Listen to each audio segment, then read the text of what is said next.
Hello, this is Chris with CricketUsers.com, and today we've got the ZAGG Maximum Protection Invisible Shield product and a Sprint Samsung Epic 4G Touch that we've flashed to Cricket Wireless. It's a full flash. We get talk, text, internet, and MMS for a low monthly price. These invisible shields are great at protecting your device, and they come in 3 levels. The first and second one you can usually find at like Best Buy, and the third one you usually have to go online for that, eBay or ZAGG.com. The normal protection is just the screen cover. The full body is front and back, and the maximum protection that we have today pretty much has some pieces for the sides too. I'm definitely a novice at this. I don't own a actual cellular store or anything. Pretty much I just do this to my own devices, and growing up I definitely wasn't the one to apply stickers to toys or anything. That job was completely done by my mom. So if this looks a little rough, I mean, this is pretty much the level that you might be at if you don't own a actual cellular store. First we're going to take off the case that we had on it.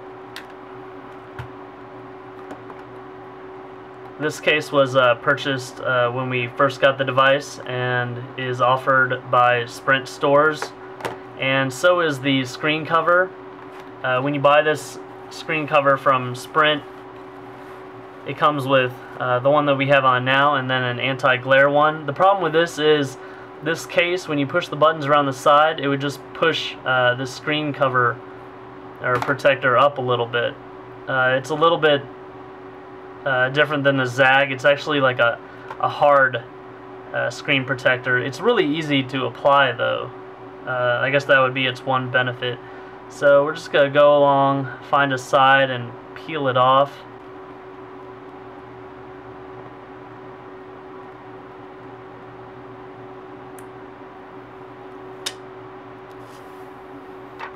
And we'll set that to the side.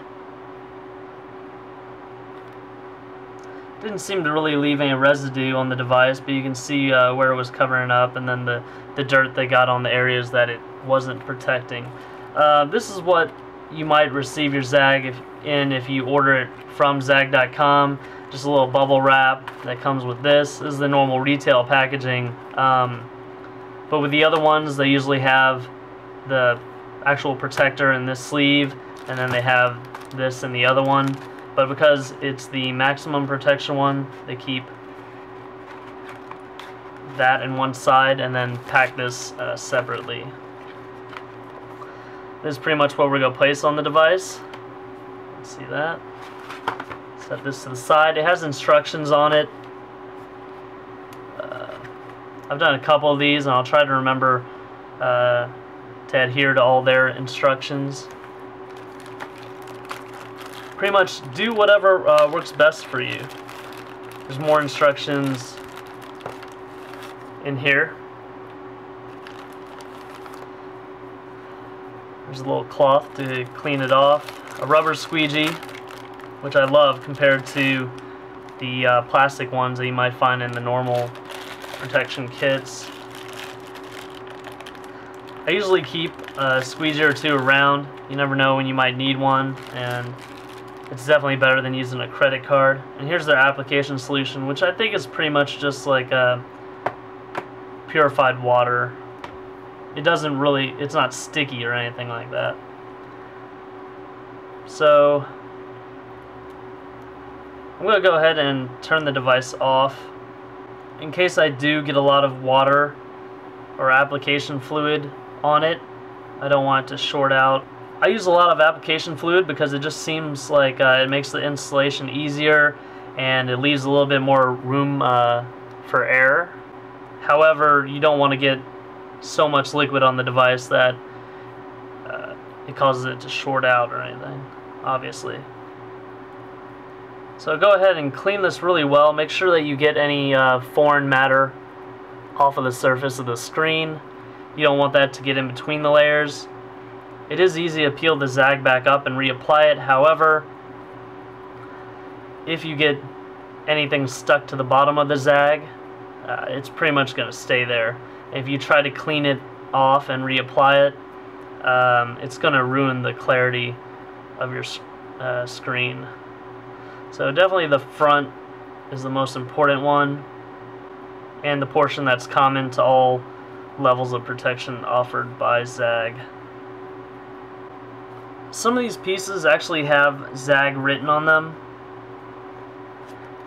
and this one has it, but it's towards the top, and it's easy on this device to see which end's the top and which end's the bottom. Some, they look the same, but they might have the ZAGG imprint, so make sure that you don't get that on the screen portion. I am going to spray my fingertips a little. This will help prevent the oil on my fingers from transferring over onto the screen protector. I did wash my hands really well prior to making this video. I'm going to go ahead and spray the back of this.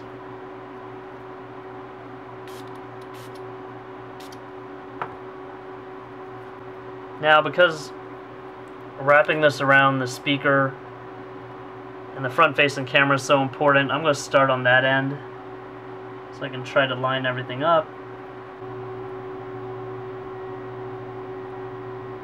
They already had the cutout for the front-facing camera. I'm guessing this is a cutout for maybe the light sensor. So this is actually a little bit towards this side. I'm going to try to push it over a little. It's definitely a task that's easier when you have more liquid underneath the invisible shield.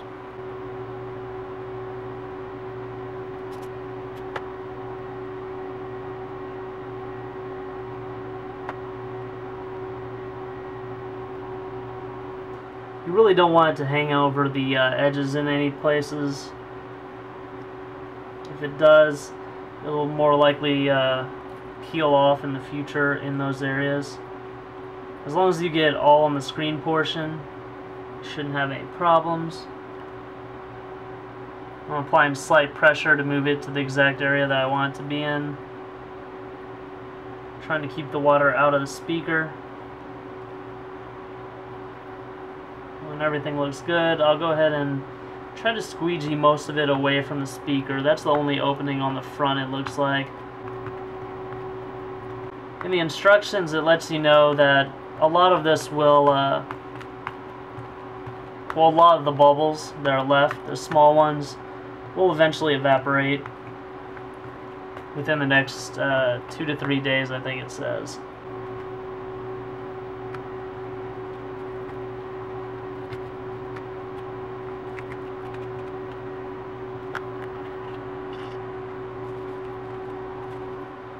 So it looks like we've done a pretty good job at applying the screen protector on the front.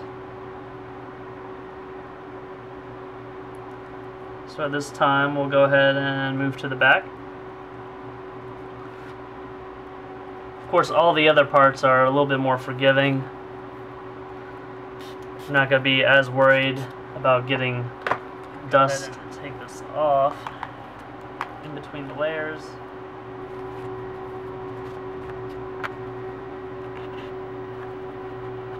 And you're not going to be as concerned about getting fingerprints on the back of the invisible shield. It is good to note that ZAGG often runs specials on their Facebook page. Also, if you subscribe to their email list, they might send you some discount codes.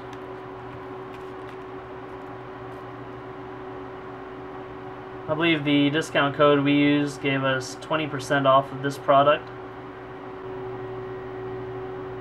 I always try to find the unique cutout and pretty much center around that first, and then apply the ZAGG.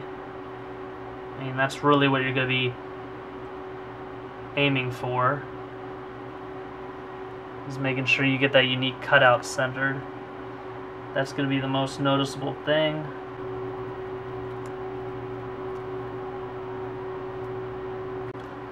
Of course, the back on this device is a little bit different than the screen. It's not flat. Try to get some liquid in there so we can spread it out better. If you notice, it kind of went on a little bit better with more liquid there. This textured back is also present in the Evo 3D. Knock it forward. And spread this out away from the camera opening.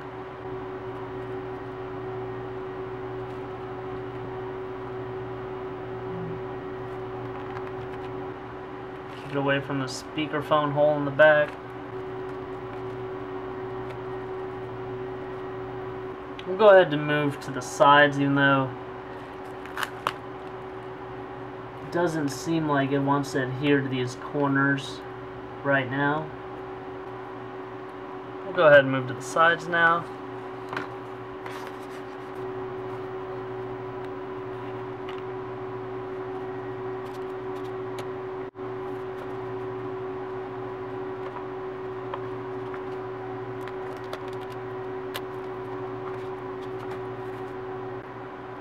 You have to remove the speakerphone cutout.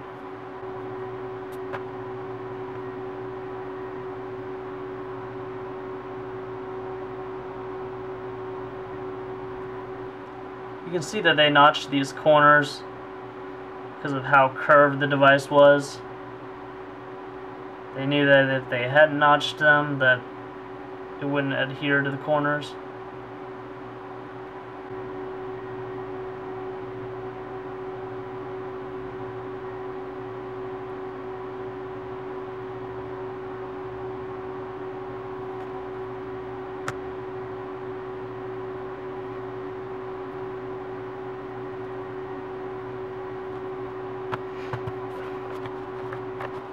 That was the bottom, now we'll do the top.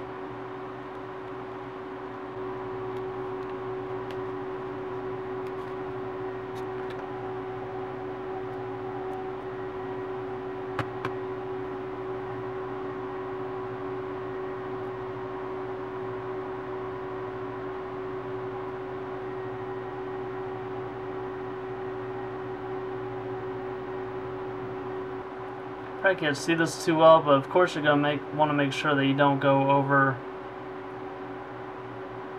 the areas of the battery cover. So as soon as you pull the battery cover off, it's not gonna have anything to stick to. And pretty much you're gonna have to keep on massaging this, getting it in place, and making sure it actually wants to adhere to the plastic underneath.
Alright, before this video ends, let's go back and give you some tips on the back cover. We had a really hard time getting the edges to set on this cover. The Epic Touch really has some rounded edges.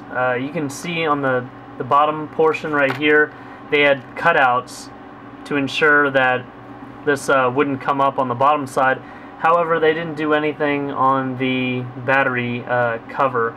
Some users might be able to pull this off without making these incisions, and some might not, like we weren't.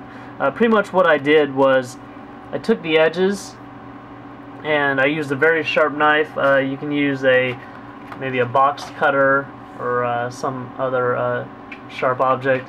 I used a tactical knife, a brand new one, and I pretty much made incisions in the ZAGG. I cut down one side and then cut down another, and then I peeled away the portion in the middle, and that was enough to help me get my corners to set properly. Now, I wouldn't recommend putting this back into a case immediately. You want this to dry for it to set in place permanently, and then you can throw it back in your favorite case. And there you have it. That's the maximum protection. We've used every piece and placed it on our Sprint Samsung Galaxy 2 Epic 4G Touch that we flashed to Cricket Wireless.